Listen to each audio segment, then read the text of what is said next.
इस अनुरोध के साथ आया हूँ। लोकतंत्र के चौथे स्तंभ से उम्मीद ये है कि जब लोकतंत्र पर इस तरह का प्रहार हो रहा हो, लगातार अभी आपने देखा कल तक आधी से अधिक कैबिनेट घोसी की सड़कों पर सरकारी संसाधनों, सरकारी गाड़ियों से दौड़ रही थी और घोसी के मान सम्मान को रौंद रही थी कि हम 5 साल तुम्हारे काम नहीं आएंगे, तुमसे बात नहीं करेंगे, तुमसे पूछेंगे नहीं, तुम्हारा सुख दुख नहीं लेंगे, लेकिन जब चुनाव आएगा तो ये देखो हमारी सरकारी सत्ता की ताकत, रौंद कर हम वोट ले लेंगे। चुनाव प्रचार खत्म हुआ। कल एक वीडियो मैंने देखा, मेरे को किसी ने भेजा, उसको मुझे ट्वीट भी करना है, किया था मैंने। 6 बजे तक जुलूस चल रहा था, कोई कार्रवाई नहीं हुई चुनाव अधिकारियों को प्रशासन के संज्ञान में लाने के बावजूद। इस तरह सत्ता का नंगा नाच लोकतंत्र के पर्व में कभी आपने देखा नहीं। लगातार हमें फोन आ रहे हैं। मैं आप सबसे भी अनुरोध करता हूं कि हमारे कार्यकर्ताओं को, बूथ एजेंटों को, बूथ प्रभारियों को, जिनके ऊपर जिंदगी में 151 का भी कभी कोई केस नहीं रहा है, कोई हिस्ट्री नहीं रहा, कभी वाद विवाद तक नहीं हुआ है, उनको भी प्रशासन लाल कार्ड और येलो कार्ड जारी कर रहा है। अब प्रशासन के पास कौन सी वो पैरामीटर है, कौन सा देवा स्वप्न है जिससे पता चल जाता है कि अमुक गांव में अमुक आदमी है, इसका कोई आपराधिक इतिहास नहीं है, कभी उसके पास कोई केस नहीं है, लेकिन वो खतरा पैदा कर सकता है। काश ये पैरामीटर या जानने की शक्ति हमारे सुरक्षा एजेंसियों के पास होती, पता चल जाता कि यहाँ से देशद्रोही, राष्ट्रद्रोही आतंकवादी आ रहे हैं, उनको पकड़ लेते हैं। जब मैं आपसे बात कर रहा हूँ तब उस समय भी हमारे दर्जनों कार्यकर्ताओं को, इसमें जो चुनाव कार्यों के संचालन में बूथ एजेंट, बूथ अध्यक्ष हैं, उनको भी थाने में बैठाया गया है।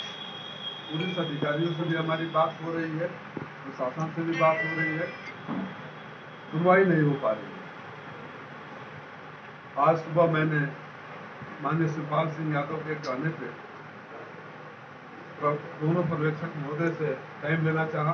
उनके पर्यवेक्षक महोदय से एक बार किसी से बात की और बात नहीं हो पाई, फोन नहीं उठा।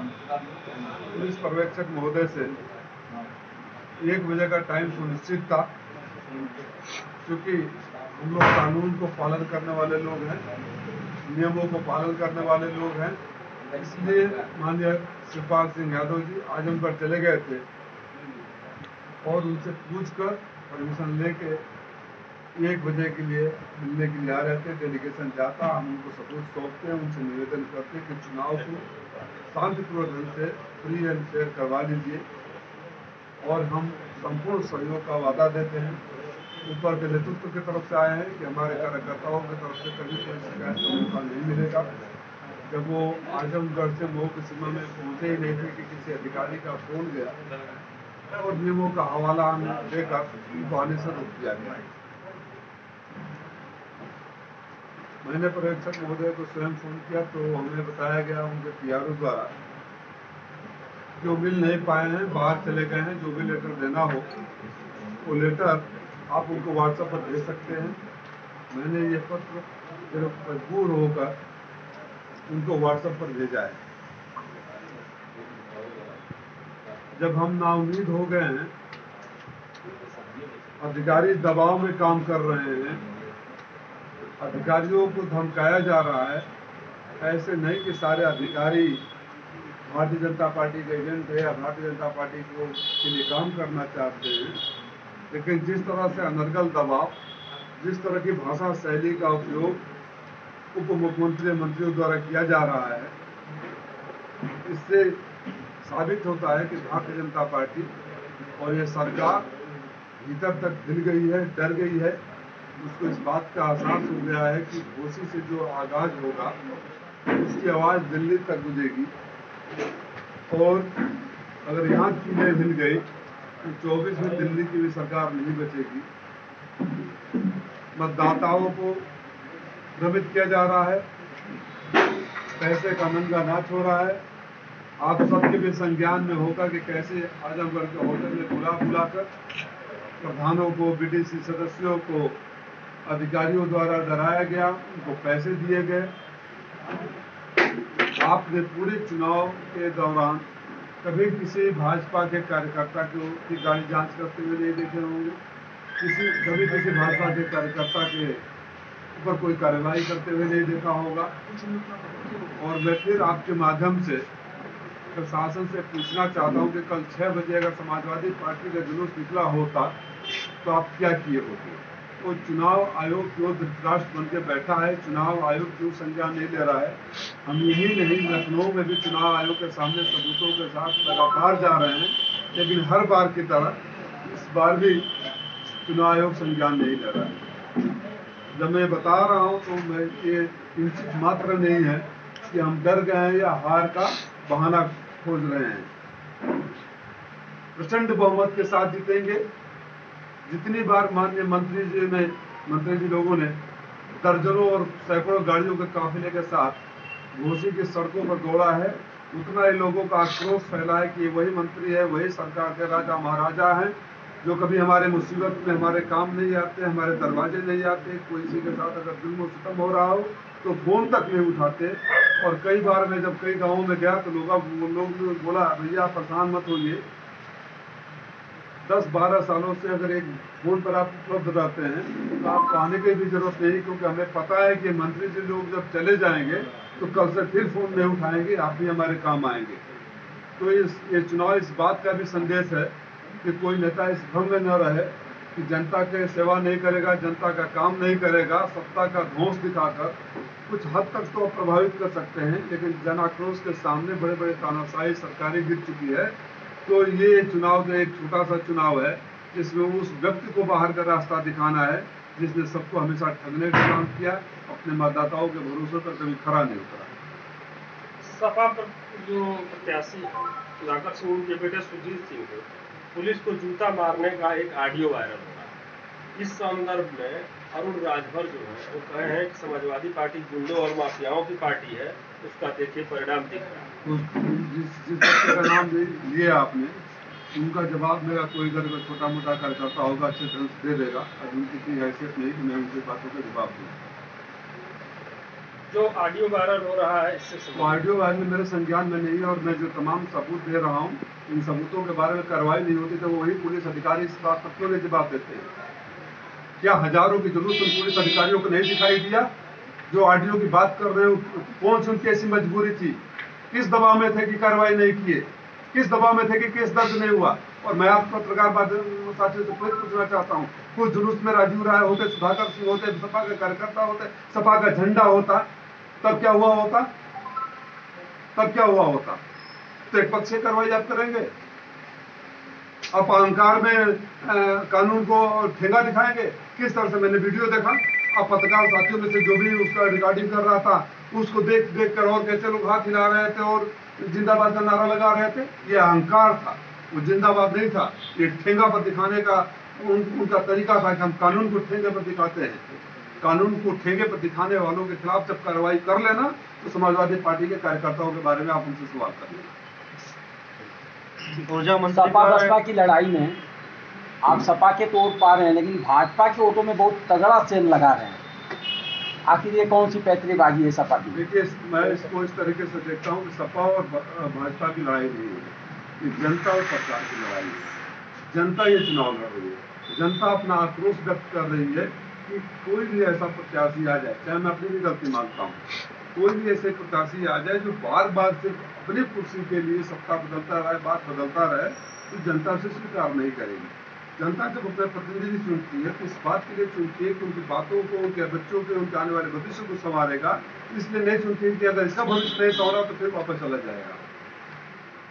तो ये जो चुनाव है जनता के और सरकार के बीच है, जनता और भाजपा के बीच में है, जहाँ सारे दलीय, धार्मिक और जाति संकट ध्वस्त है। मतलब भाजपा के कार्यकर्ता भी आपके सपोर्ट में हैं?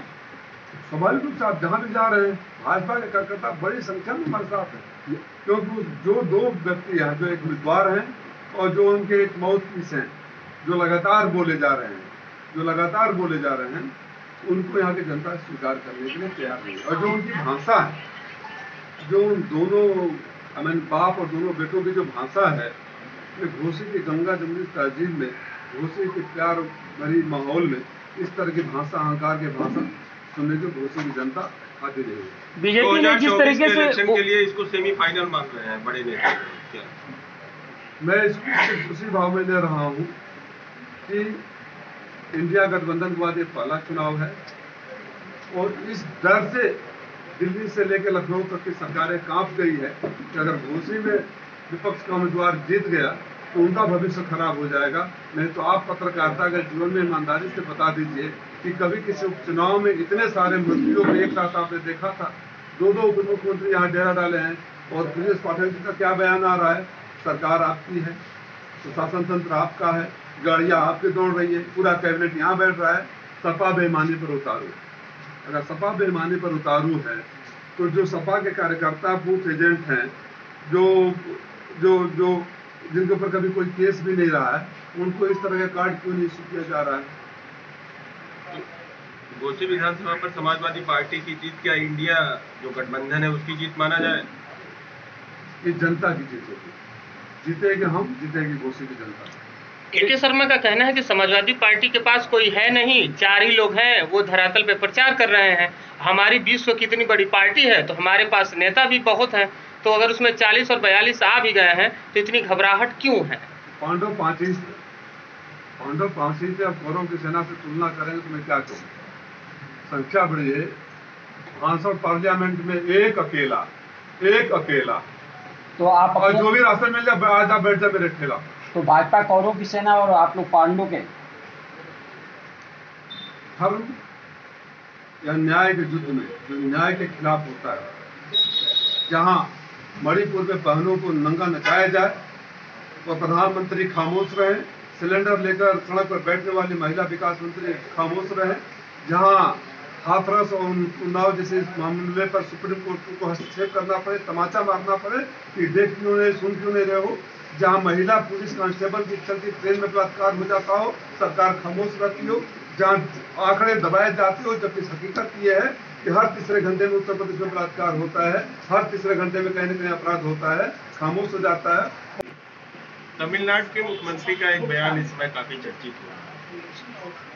चुनाव घोषी में हो रहा है और मेरी अपनी जो है, मैं अपने धर्म से जुड़ा हुआ हूँ, मैं भगवान में आस्था रखता हूँ, राम का मेरा गुरु मंत्र भी राम का है, तो मैं ऐसे किसी बात को सब्सक्राइब नहीं करता हूँ जो मेरी आस्था को। इधर जाति के नेता है उनको मंच पर बैठा रही है, वहीं दूसरी तरफ 35,000 वोटों के साथ भूमिहार वोट भी खासी देखी जा रही है। बड़े गद्दावर नेता सूर्य प्रताप शाही जैसे भूमिहार वोटों को साधने के लिए यहाँ पर डेरा डाले हुए थे। एक लेटर भी वायरल हुआ और उनकी एक सभा भी हुई जहाँ पर भूमिहार वोटों को भाजपा के पक्ष में डालने या डलवाने के अपनी के समर्थन की बात कही गई। दो बातें कहना चाहूँगा। कोई समाज में भूमिहार समाज हो या किसी भी जाति से समाज हो, कोई राजा अगर ये सोचता है कि सिर्फ वोट लेने के लिए मैं जनता में चला जाऊंगा और जनता वाह वाह करने लगेगी, फूल माला से करने लगेगी, इस बात के सबूत है कि अगर सारा समाज उन्हीं के साथ था तो सारे लोगों को यहाँ सड़कों पर क्यों खड़ा किया गया था, बैठाया गया था, दौड़ाया गया था? और अगर सारे लोग उन्हीं को वोट दे रहे हैं तो आज एक दिन पहले खड़ा करके वो बगल में प्रेस कॉन्फ्रेंस करने की क्या जरूरत है? मुझे अभी किसी ने बताया, मेरे व्हाट्सएप पर आया है कि समाज के कुछ अन्य लोगों ने भी या समाज के अन्य संगठनों ने भी और प्रतिक्रिया में, मैं तो नहीं किया गया किसी बात, प्रतिक्रिया में एक लेटर जारी किया है कि हम सुधाकर सिंह को, समाज सुधाकर सिंह को या सभा प्रत्याशी को या राजेंद्र राय को खाने पर कर रहा है। मैं इन सब में यकीन नहीं रखता हूँ, मैं कार्य में यकीन रखता हूँ, लोगों की सेवा में यकीन रखता हूँ। जब मैं जहाँ भी गया, अपने समाज में भी गया, चाइना समाज में भी गया, उन्होंने मुझे ये भी बताया गया कि जो बड़े बड़े मंत्रियों का नाम ले रहे थे उनको मुंह पर कह दिया गया कि अगर 12 सालों से 15 सालों से हमें दुख होता है, कोई तकलीफ होती है तो एक फोन पर राजीव राय रहते हैं, आप 5 साल बाद चुनाव में वोट मांगने आते हैं और फिर 5 तारीख बाद हमारा फोन तक नहीं उठाएंगे, इसलिए आप चाय पीजिए, पानी पीजिए और वापस जाइए। जो जनता के बीच में नहीं रहेगा, चाहे किसी भी समाज का होगा, समाज उसका सम्मान नहीं करेगा। इंडिया गठबंधन को 26 फ्यूज बल्बों का झालर कहा गया, वहीं दूसरी तरफ आज बड़े झटके की भी बात कही गई है भाजपा कमेटी में। ये कुछ दिनों तो गौर कह ले कि जो शॉर्ट सर्किट शुरू होगा घोसी से दिल्ली तक का बल्ब फ्यूज हो जाएगा, दिल्ली तक का बल्ब फ्यूज हो जाएगा, फिर ये अंधेरे में घूमते रहेंगे। मैंने तो वो भी तस्वीरें देखी है कि अंधेरे में फाइलों को टार्च की रोशनी में, मोमबत्ती की रोशनी में प्रकाश देते हुए फाइलों में मैंने देखा है। तो फ्यूज कौन है ये तो जनता तय करेगी। राजीव कल की क्या तैयारी है आप लोगों की, समाजवादी पार्टी की कल की क्या तैयारी है? कल वोटिंग है। हमारा पूरा प्रयास है कि हम अधिक से अधिक अपने मतदाताओं को बूथ तक पहुंचाएं और आपके माध्यम से मैं प्रशासन से अनुरोध करता हूं, विनम्र अनुरोध करता हूं कि कोई ऐसी न करे, ये घोसी है, ये रामपुर नहीं है, ये मऊ है, रामपुर नहीं है। यहाँ की जनता क्रांतिकारी धरती की जनता है, कभी बर्दाश्त नहीं करेगी। ऐसा दुस्साहस करने की कोई कोशिश न करे। और साथ ही में उसी समय मैं आपके मीडिया साथियों से भी हाथ जोड़ अनुरोध करता हूँ कि आपसे भी उम्मीदें हैं, जहाँ कहीं ऐसी घटनाएं हो रही है, दिख रही है, हम तो जा नहीं सकते, आप लोग तो रहोगे, कम से कम लोकतंत्र की रक्षा के लिए उन बातों को पब्लिक डोमेन में लाने का जरूर कष्ट करें।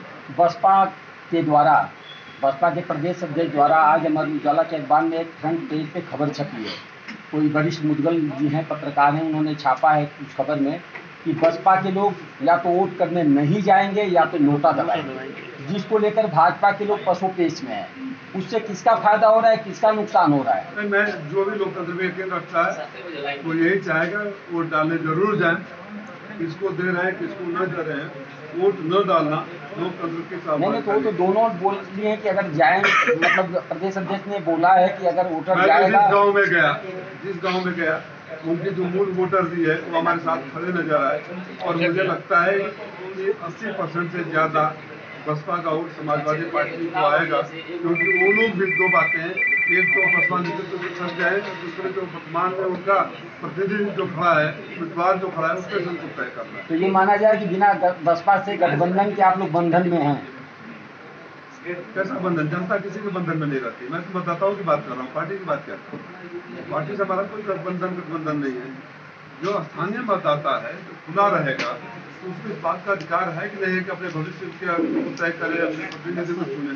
अगर ये अधिकार लोकतंत्र में उनको मिला है, बाबा साहब ने उनको अधिकार ये दिया है, तो जरूर अपने मतदान का प्रयोग करेंगे। मैं उससे अपील भी करता हूँ आपके माध्यम से कि अधिक से अधिक संख्या में पहुंचकर अपने मतदान का प्रयोग करें। एक दूसरे की टोपी निकालते हैं, उसकी टोपी उसके सर पर रहते हैं, ये सब खेल को जनता समझ रही है। किसकी टोपी किसके सर, जनता इनको टोपी पहना के सर वापस ले लेगी। जिले के एक मंत्री जो हैं वो चुनावी मंत्री बनते जा रहे हैं। जब चुनाव आता है कैंप करते हैं, उसके बाद जिले में नहीं दिखते हैं।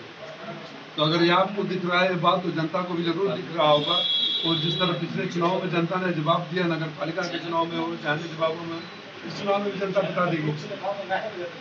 सर, एक सतीश जी हैं, मंत्री हैं, आज वो गए थे शिवलिंग पे, हाथ धो दिया उन्होंने, ऐसा करके बड़ा बवाल मचा हुआ है। नहीं, इसके पहले योगी जी ने भी एक काम किया था, लेकिन वो एक मीडिया का एक वर्ग और तथाकथित धर्म प्रेमी, उस पर उनको सवाल नहीं उठाएगा। जो आराध्य है, जो जहाँ हम लोग जहाँ दूध और गंगा जल चढ़ाकर उसको अमृत समझते हैं, वहाँ अगर उसको वास वैसे समझ रहे हैं, तो जनता ये भी देख रही है। बहुत दिनों तक किसी को भरमाया नहीं जा सकता, इसकी कड़ी निंदा करता हूँ। और ऐसे दोहरे चरित्र वालों से मैं कहना चाहता हूँ कि दूसरों के बारे में कमेंट करना बंद करें।